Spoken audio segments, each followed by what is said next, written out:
नमस्कार, मैं हूं गोविंद ठाकुर और आप देख रहे हैं जी टीवी भारत न्यूज़। झारखंड में 2024 की अगर हम बात करें तो यहां पर लोकसभा का चुनाव होना है।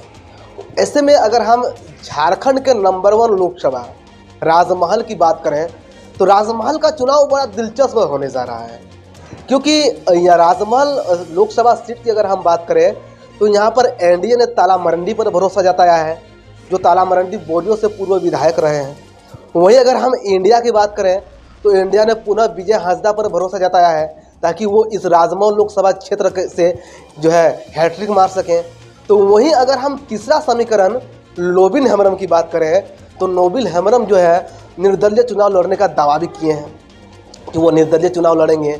और लोबिन हेम्ब्रम ऐसा नहीं है कि वो निर्दलीय नेता है या आम पार्टी के नेता है।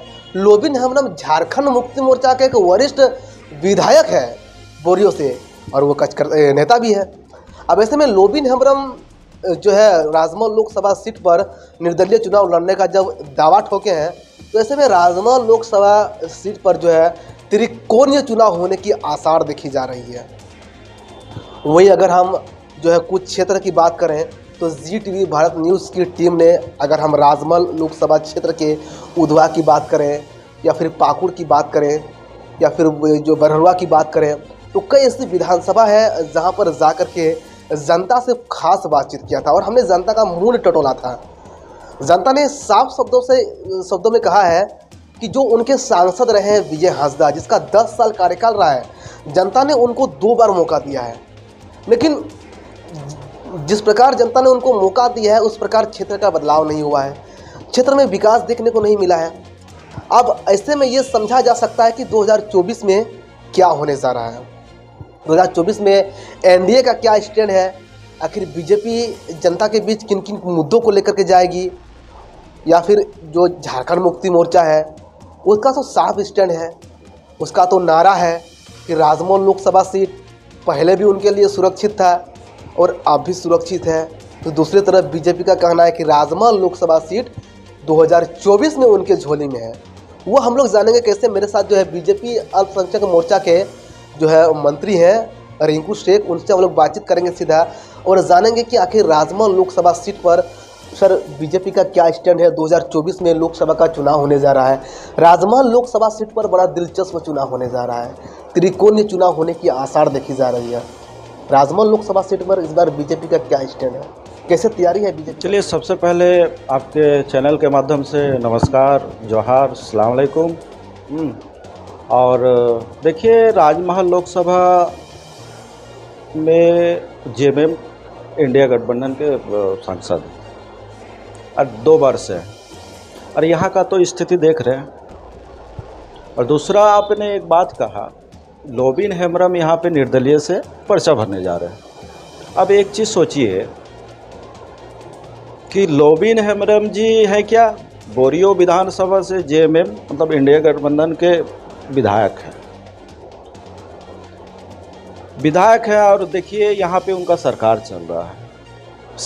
सरकार उनका सुन नहीं रहा है, उनका विधायक रहते हुए उनका अपना एरिया में एक विकास नहीं कर पा रहे हैं, ना पानी ना किसी भी चीज़ के लिए। उसी के जस्ट बगल में आप देखिए आपका राजमहल विधानसभा है। राजमहल विधानसभा में एनडीए प्रत्याशी भाजपा के विधायक श्री अनंत ओझा जी हैं। अब वहाँ पे विकास देखिए, वहाँ पे गंगा पुल बना, उसके बाद वहाँ पे यार्ड बना, वहाँ से पाकुड़ तक साहेबगंज से पाकुड़ तक गंगा जल घर घर नल जो योजना है केंद्र सरकार के, उसके माध्यम से गांव गांव घर घर में नल जा रहा। जस्ट उसके बगल में देखिए यहाँ पे पूर्व मुख्यमंत्री श्री हेमंत सोरेन जी का अपना विधानसभा है बरहेट। वहाँ देखिए पत्ता लोग बेचते हैं वहाँ के जनता। पानी नहीं है, रोड नहीं है, बिजली नहीं है।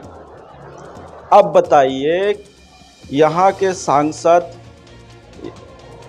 यहाँ के पूर्व मुख्यमंत्री, यहाँ के जस्ट बगल पाकुड़ विधानसभा में ग्रामीण विकास मंत्री, और इस लोकसभा या इस क्षेत्र का स्थिति देखिए, सब जनता देख रही है आपने क्या किया है। रहा सवाल बदलाव, यहाँ पे ताला मरंडी बहुमत के साथ जीतेंगे। क्यों जीतेंगे? क्योंकि यहाँ के पब्लिक मन बना चुका है इन लोग का धांधली से। क्या धांधली? आपने सरकार पे रहते हुए आपने कुछ किया नहीं। ऐसा तो नहीं है कि जनता सोया हुआ, आज हर जनता के हाथ पे स्मार्टफोन है। मोदी जी के आने के बाद 2014 के बाद से ही हर एक जनता के पास स्मार्टफोन है। वो घर बैठे न्यूज़ देख रहे हैं। आप ही के चैनल के माध्यम से एक न्यूज़ देख रहे थे उधवा ब्लॉक का। वहाँ उन्हीं का पार्टी के सारा सदस्य लोग थे, वो बता रहे थे कि मोदी जी ने क्या किया, मोदी जी ने क्या दिया उन लोग को। वहाँ जाने के लिए बरसात में ना बाइक जाती थी ना साइकिल जाती थी, लुंगी भी उल्टा के पहनना पड़ता था। लेकिन आज वहाँ पे माननीय विधायक जी हैं, वहाँ देखिए रोड देखिए, वहाँ का पानी का व्यवस्था देखिए, वहाँ आपका उस एरिया में देखिए है क्या। ये सरकार आने के बाद वहाँ ज़मीन जो है, आज ज़मीन बेच नहीं पा रहे, खरीद नहीं हो पा रहा है। बहुत समय ऐसा होता है जी कि मेडिकल सुविधा के लिए यहाँ क्या कुछ नहीं है, बंगाल जाना पड़ता है, मालदा, फरक्का, भागलपुर। अब बताइए यहाँ का विकास सांसद जी ने क्या किया है? एक सांसद जिस प्रकार आप दावा कर रहे हैं कि अगर राजमहल लोकसभा क्षेत्र का कुछ बदलाव नहीं हुआ है, तो इंडिया गठबंधन तो ये दावा कर रही है कि यहाँ पर सांसद भी उनका रहा है इंडिया का, झारखंड में सरकार भी इंडिया का रहा है, तो क्षेत्र में बदलाव तो बहुत ज़्यादा हुआ है। क्या आपने दादा एक सांसद का जो है नियमता कहता है कि वो अपना क्षेत्र के जन समस्या जो जनहित का मुद्दा है वो पार्लियामेंट में उठाएं, ताकि इस क्षेत्र का बदलाव हो, इस क्षेत्र के लोगों को उसका लाभ मिल सके। स्वास्थ्य को लेकर तो आपने कहा कि लोग बीमार पड़ने से पश्चिम बंगाल पर निर्भर रहना पड़ता है उसको, तो पश्चिम बंगाल पर क्यों, राजमहल में क्यों नहीं है? देखिए बदलाव, आपने एक शब्द कहा बदलाव, बदलाव तो है, बदलाव है। देखिए साहेबगंज जिला में 1000 करोड़ का घोटाला, तो उस घोटाले के माध्यम से आज पूर्व मुख्यमंत्री जेल गए हुए हैं। आज एक सुबह एक न्यूज़ देखे, जब टीवी ऑन ही किए थे कि न्यूज़ देखे कि माननीय ग्राम विकास मंत्री जनाब आलमगीर आलम साहब का पीए के नौकर के घर से 25 करोड़ बरामद, और वो भी 8 मशीन चल रहा है उसको गिनने के लिए। पहले तो लोग हाथ से गिनते थे, अब मशीन भी फेल हो रहे हैं। ये तो बदलाव है, बस तो बदलाव तो है ही। इस लोकसभा क्षेत्र और झारखंड में तो बदलाव है। ये सरकार तो बदलाव कर रही है। किस चीज़ का बदलाव कर रही है? यहाँ विकास नहीं करना है, गरीबों का काम नहीं करना है, यहाँ पे लूट घसोट करना है, वहाँ पे घोटाला करना है, खदान माइंस को बेच देना है। तो बदलाव तो है, बदलाव तो है। 2024 में दादा अगर हम बात करें कि जिस प्रकार आप बदलाव की बात कर रहे हैं, तो हालांकि ये खुलासा ईडी ने भी किया है, आप जो अवैध खनन का बात कर रहे हैं 1000 से ज़्यादा करोड़ का, लेकिन दादा क्षेत्र में बदलाव भी तो हुआ है। ग्रामीण विकास मंत्री यहाँ का है। आज अगर हम कभी भी बरहरवा आते हैं या फिर बरहरवा से आप भी आते जाते होंगे, जो गुमानी का सड़क है, वो सड़क तो शायद 4 लाइन है कहने का, लेकिन शायद सड़क पर 2 गाड़ी एक बार में पार नहीं हो सकता है। वो सड़क बहुत पतला सड़क है। ये सड़क पर से जो आते जाते हैं, क्या इन मुद्दों को लेकर जो जनहित का मुद्दा है, उन मुद्दों को लेकर क्या यहाँ के सांसद या यहाँ के माननीय मंत्री जी ने कभी पहल किया है, या पहल किया होता तो इस तरह का बदलाव होता? देखिए अगर पहल किया हुआ रहता तो आज क्या रहता, वहाँ पे डबल रोड रहता। पाकुड़ आज हम लोग को 45 मिनट लगता है, 15 मिनट में पहुँचते हैं। पहल तो क्या है कि काम ना हो। दूसरा चीज़ क्या है, अगर यहाँ के मंत्री लोग या सांसद अगर विकास के लिए सोचते तो ये स्थिति नहीं रहता। आज माननीय प्रधानमंत्री जी ने यहाँ पे 4 लेन दिए, 4 लेन का काम चल रहा है, और हमको लगता है अगला 2 साल में वो 4 लेन भी कंप्लीट होने जा रहा है। जो direct connect Delhi to West Bengal. यहाँ पे एक सांसद जी एक ट्रेन को रुकवाने का मतलब ही हिम्मत नहीं करते हैं। अरे सांसद को लोग क्यों चुनते हैं कि यहाँ का जो मुद्दा है उस मुद्दा को दिल्ली तक पहुँचाना, लेकिन आज तक पहुँचाए नहीं। तो उनको तो जनता से कोई मतलब ही नहीं है, जनता से इनको कोई मतलब नहीं है। बस वो तो जानते हैं कि हमको तो राजमहल लोकसभा मिला है, यहाँ हिंदू मियाँ करना है, चुनाव जीत जाना है, जाके वहाँ पे बैठना है।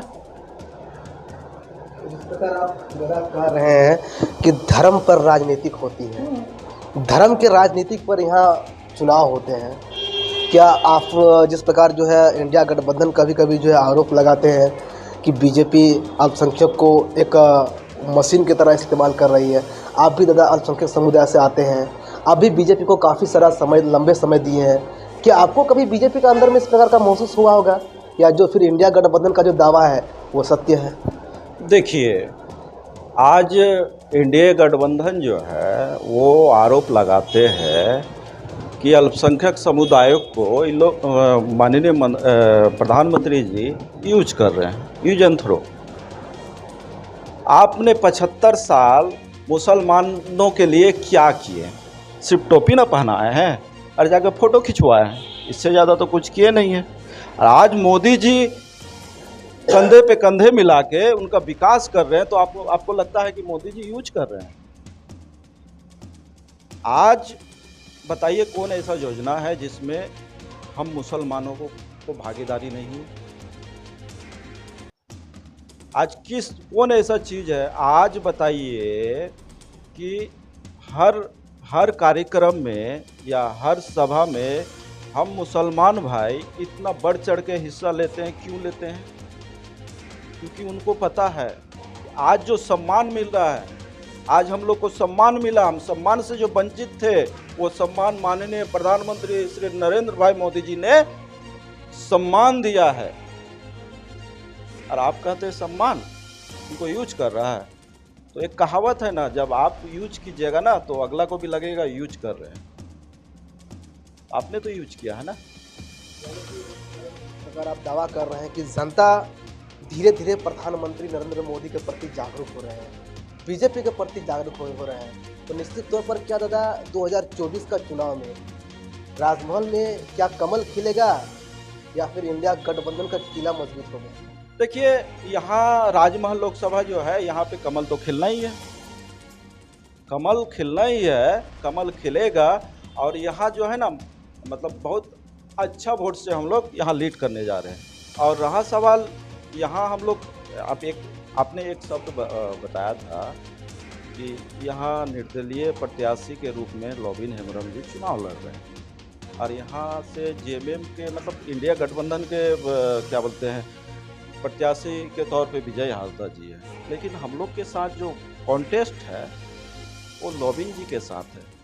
विजय हाजदा जी कहीं कॉन्टेस्ट में नहीं है। जनता सब समझ गई है कि जब ये है क्या, सब देख रही है, जनता सब समझ रही है, सब देख रही है, समझे। एक समय में उनका, देखिए उनका वोट बैंक क्या, वो मतलब समझिए कि वो घर के जैसा था। कुदवा ब्लॉक हुआ, आपका गुमानी ब्लॉक हुआ, मतलब गुमानी एरिया हुआ। वोट का मतलब था क्या, तीर धनुक या कांग्रेस। आज इनको बैठने तक नहीं दिया जा रहा है। क्यों नहीं दिया जा रहा है?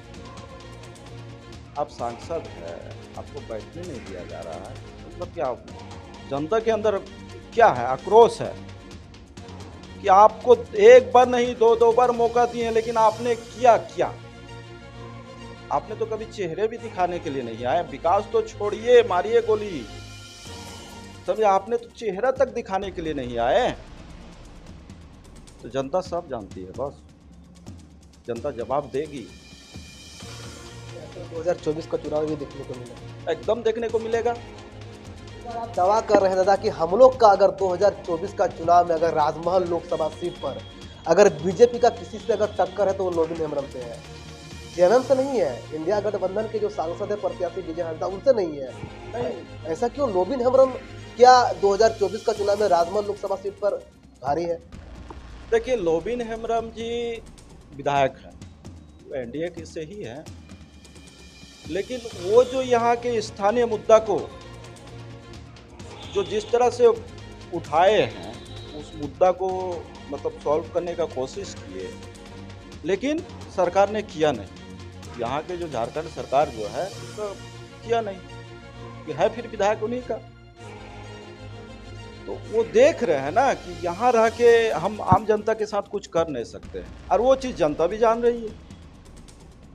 वो चीज़ जनता भी जान रही है कि ये इनको एक बार मौका देना जरूरी है।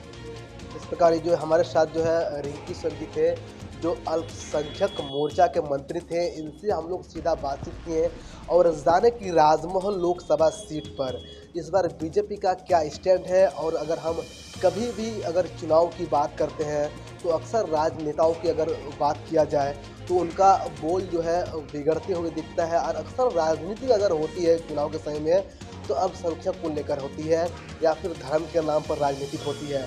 लेकिन अगर राजमहल लोकसभा सीट पर अगर हम बात करें तो सीधे तौर पर जो है बीजेपी अल्पसंख्यक मोर्चा के जो मंत्री हैं रिंकू शेख ने इन्होंने साफ कर दिया है कि आप देश के प्रधानमंत्री ने नरेंद्र मोदी ने जिस प्रकार जो देश के आगे बढ़ाने के लिए, देश को विकास करने के लिए जिस प्रकार काम किया है और उन्होंने जितना योजनाएं चला रखी है उनका उन योजनाओं का लाभ जो है हम लोग भी ले रहे हैं और हम लोग जो है प्रधानमंत्री से खुश हैं और प्रधानमंत्री को 2024 में पुनः हम लोग प्रधानमंत्री का रूप में देखना चाहते हैं। लेकिन खैर ये आने वाले समय में देखने वाली बात होगी कि आखिर 2024 में क्या भारत में मोहब्बत का दुकान खुलेगा या तो फिर 400 पार होगा। कैमरामैन विष्णु के साथ गोविंद ठाकुर, ZTV भारत न्यूज़, साहित्य।